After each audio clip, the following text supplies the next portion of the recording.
Once upon a time, in the land of Kanozu, there lived an old tortoise named Wayo. Wayo was the wisest among all the animals living in Kanozu. On the eve of his 98th birthday, he sat alone in his small cage where he had been imprisoned by the two-legged creatures for 30 years. His mind wandered back to his youthful days in Yankari, where he had been born into a family of 10. They had all lived happily in the wild forest until that unfortunate day during the rainy season when they were captured in a raid by the two-legged creatures. Wayo and his younger brother Jiji were taken to Kanozu, forever separating them from the rest of their family. Jiji cried every day over the loss of their loved ones, but Wayo constantly consoled him, assuring him that one day they would be free.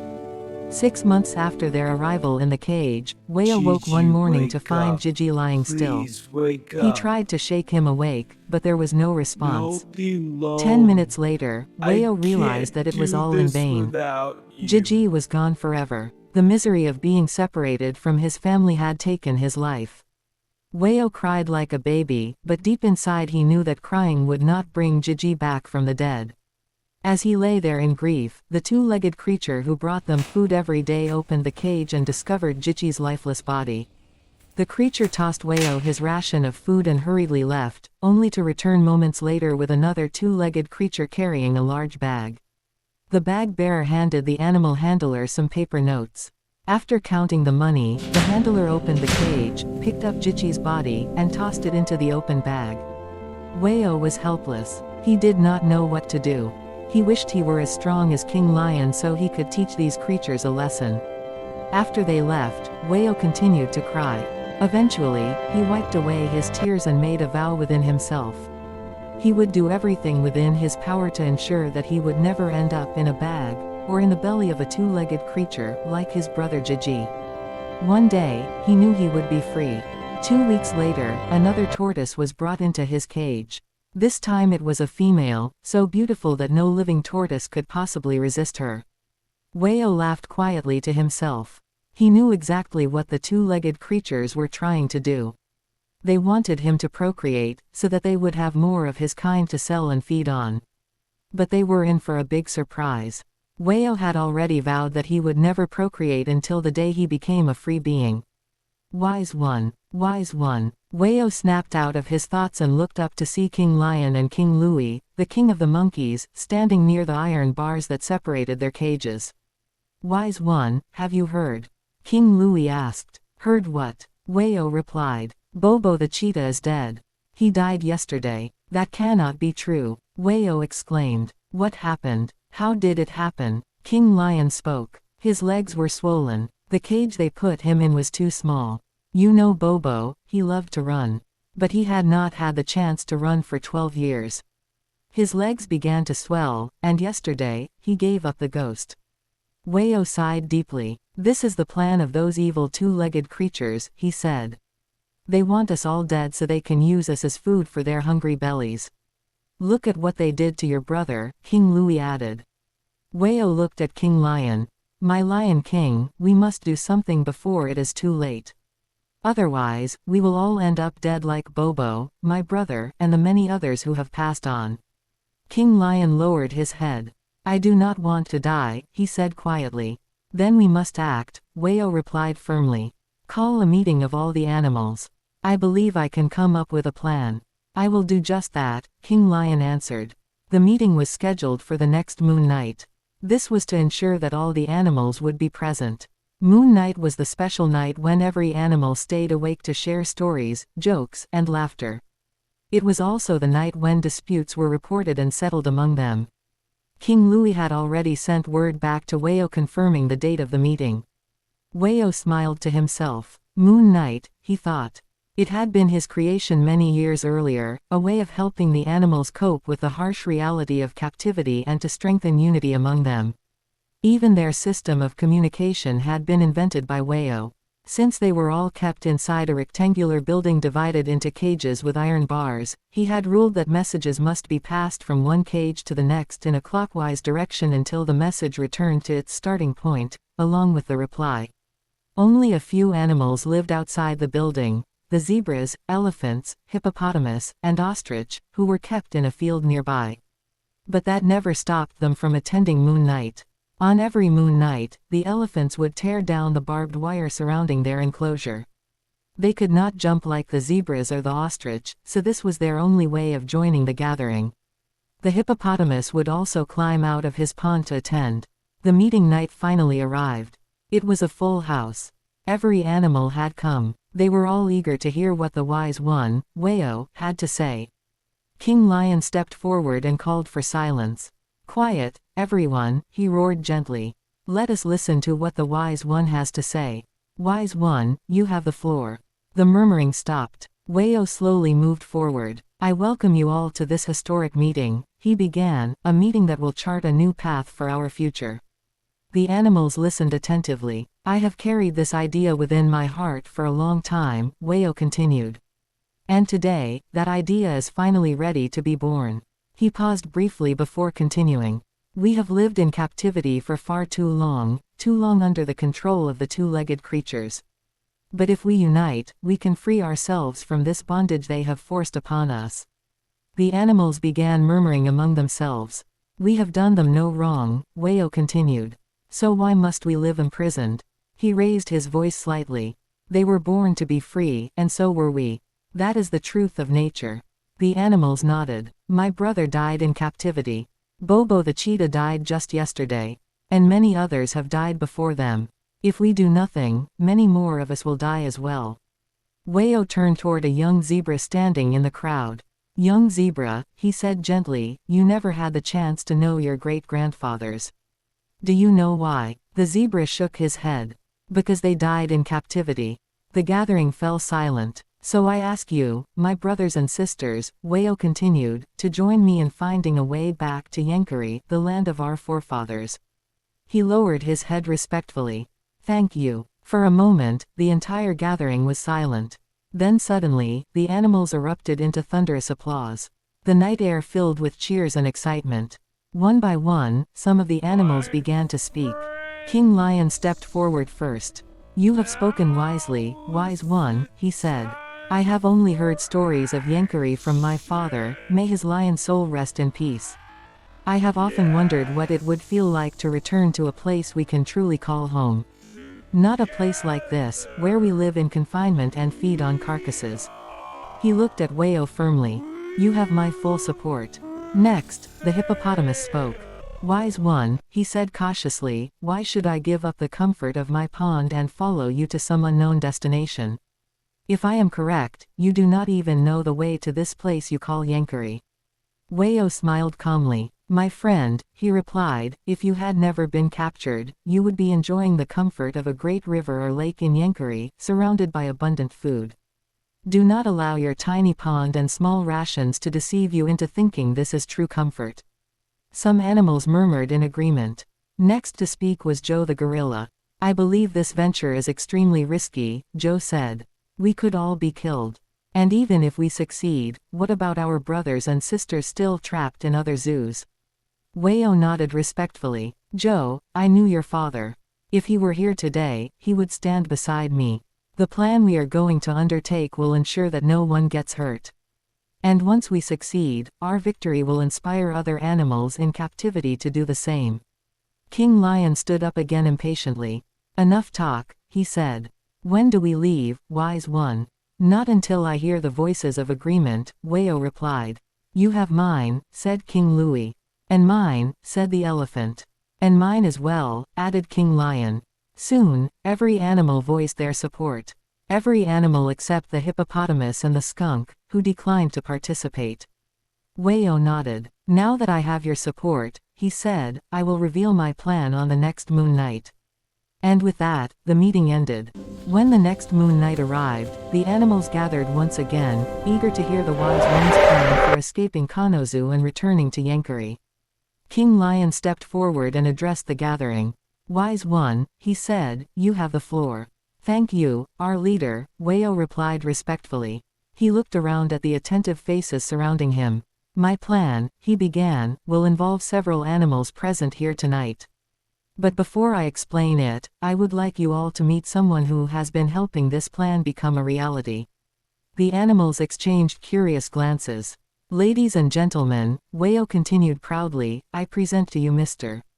Parrot. All eyes turned toward a brightly colored parrot perched on a nearby branch. Mr. Parrot bowed his head slightly as the animals burst into loud applause. When the applause settled, Wayo continued. As many of you already know, Mr. Parrot once lived with the two-legged creatures for many years before he was eventually imprisoned here. During that time, he learned their language and even learned how to read their written words. The animals murmured in amazement. It is this ability that has made him the key to our success, Wayo explained. Most nights, Mr. Parrot cleverly manipulates the lock of his cage and flies out to explore and study the environment around us. He could have escaped long ago, but he feared that if he did, he might fall into the hands of another captor. Mr. Parrot nodded solemnly. His decision to remain here, Wayo continued, has become the advantage we now possess. The animals leaned closer. Mr. Parrot has discovered that just outside this prison there is a yard where the two-legged creatures keep several large trucks. These trucks are used to transport natural spring water stolen from Yankari. A loud gasp spread across the gathering. Are you saying we will return to Yankari in one of those trucks? King Louis asked excitedly. Yes, Wayo replied. That is exactly what we are going to do. The animals erupted in excited chatter. Wayo raised his voice to regain order. Please listen carefully. Our plan begins with freeing the animals from their cages. He turned toward the zebra. And that is where you come in. The zebra stepped forward nervously. When the two-legged creature who carries the keys comes to feed you, Wayo explained, you must strike him with your hoof, hard enough to knock him unconscious. The animals gasped again. Once he is down, Wayo continued, take the keys and deliver them to King Lion. King Lion will then open the cages of the other animals. King Lion nodded firmly. After everyone is free, Wayo continued, we will follow a trail that Mr. Parrot has carefully mapped out for us. The trail will lead us to a barbed wire fence. He then turned to the elephant. When we reach that fence, the elephant will trample it down. The elephant lifted his trunk proudly. Once the fence is down, Wayo continued, the elephant will move ahead to the trucks that Mr. Parrot has identified. Mr. Parrot will mark the correct truck for us. And then, asked the Monkey King eagerly. Then, Wayo said, the elephant will open the rear of the truck. Once it is open, all animals must move quickly inside. And how will we know when we reach Yankari? Asked the donkey. Mr. Parrot and the other birds will fly above the truck, Wayo replied. They will signal us when we arrive at Yankari. Wayo looked around the gathering. Does anyone have anything to say? He asked, or perhaps a better idea. The hippopotamus slowly raised his head. I still think we should stay right here, he began. But before he could continue, the other animals loudly protested. It seems you are the only one who wants to remain here, King Lion said sternly.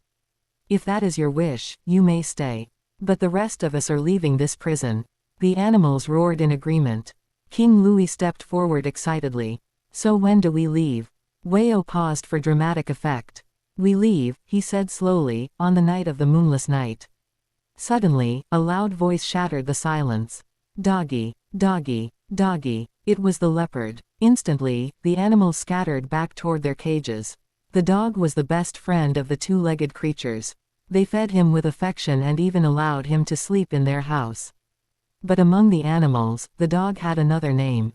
The spy. Moments later, the two-legged creature appeared, accompanied by the dog. The creature shone a bright torch from cage to cage, carefully checking to make sure every animal was where it was supposed to be. When he was satisfied that everything was in order, he gently patted the dog on the head. Then the two of them walked away into the darkness. And so it came to pass that on the night of the moonless night, everything unfolded exactly as Wayo had planned.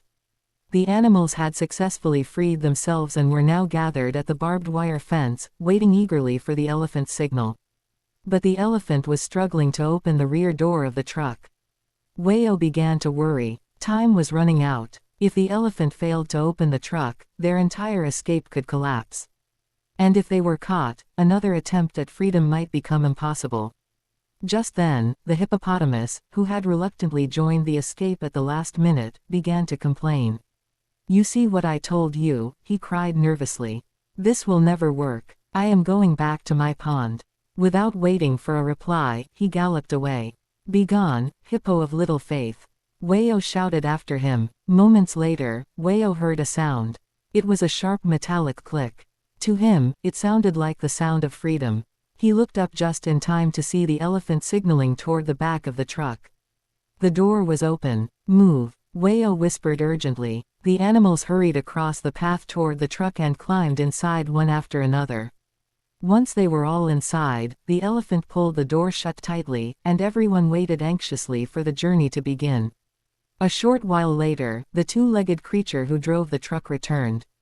He was clearly drunk. Without noticing anything unusual, he climbed into the driver's seat and started the engine. The truck roared to life and rolled onto the road. After driving for some time, the driver began to feel that the truck seemed heavier than usual. Perhaps it was the alcohol, he thought. Still, the strange feeling bothered him. Had the offloaders forgotten to remove the cargo? Eventually, curiosity overcame him. He stopped the truck, climbed down, and walked toward the back. Inside the truck, the animals held their breath. The driver tried to open the door, but it would not budge. Inside, the elephant was holding it firmly shut with all his strength. The driver pulled harder. Still nothing. Frustrated and pressed for time for his next pickup, he gave up, returned to the driver's seat, and continued driving. Inside the truck, the animals sighed with relief as the vehicle began to move again. Meanwhile, the driver noticed several birds flying above the truck. "What are those birds doing at this hour of the night?" he muttered to himself. Shrugging it off, he continued driving into the darkness, humming softly. In the early hours of the morning, Wayo awoke to a signal from Mr. Parrot. They had arrived. Quickly, Wayo woke the others. "Bang on the walls," he whispered. The animals began pounding on the inside of the truck. Startled by the noise, the driver slammed on the brakes. "What on earth is that?" he shouted in confusion. He jumped out of the truck and hurried toward the back. As he reached for the handle, the door suddenly flew open. Before he could react, a powerful hoof struck him with a lightning-fast blow. He collapsed instantly. The donkey had completed his part of the plan. The animals quickly climbed out of the truck. Without hesitation, the elephant lifted the unconscious driver and tossed him into the empty truck compartment. Then the animals rushed into the nearby bush on the right side of the road and continued moving deeper into the jungle. After walking for nearly an hour, King Lion suddenly stopped. "Everyone be quiet," he whispered. The animals froze. "I smell a lion nearby." King Lion slowly climbed a small slope and looked down into the valley below. What he saw made his heart leap with joy. Below them lay a pride of lions, basking peacefully in the early morning sun. King Lion turned back to the others. "Wait here," he said. Then he descended toward the valley.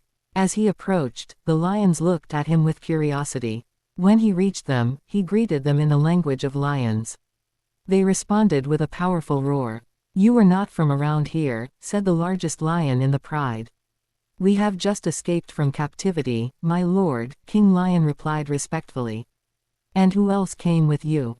the great lion asked. King Lion explained everything: the cages, the suffering, Bobo the cheetah, Wayo's plan, the truck escape, and their long journey. The lions listened in stunned silence. When King Lion finished, the great lion stood up and walked toward the group of escaped animals. "My brothers and sisters," he said proudly, "you are welcome home." He immediately called for a gathering of all the animals in Yankari. When they had assembled, the great lion addressed them. "I ask you all to welcome our brothers and sisters who have finally regained their freedom from our greatest enemy, the two-legged creature." He paused before continuing. "Their long stay in captivity may have changed them somewhat. But they remain our brothers and sisters, and we must help them return to the life they were meant to live." The animals roared in agreement. In their honor, the great lion continued, "I will host a family reunion celebration tonight at my expense." Thunderous cheers erupted across the valley. That night, the reunion celebration filled the forest with joy. There was plenty of food, not the tiny rations they had known in captivity. No cages, no chains, no bars. Every animal moved freely. They laughed, danced, and celebrated their freedom. Wayo watched quietly as the animals rejoiced around him. Deep inside, he could hardly believe it. After 30 long years, he had finally returned to the place of his birth. The land of Yenkari. He looked at the stars above and smiled. As he watched the animals dancing in the moonlight, he felt a deep sense of peace. And in the silence of his heart, Wayo knew one simple truth. He was born to be free. Welcome home, everyone! It is good to be back, together again in Yenkari Forest. Like, share and subscribe to this channel.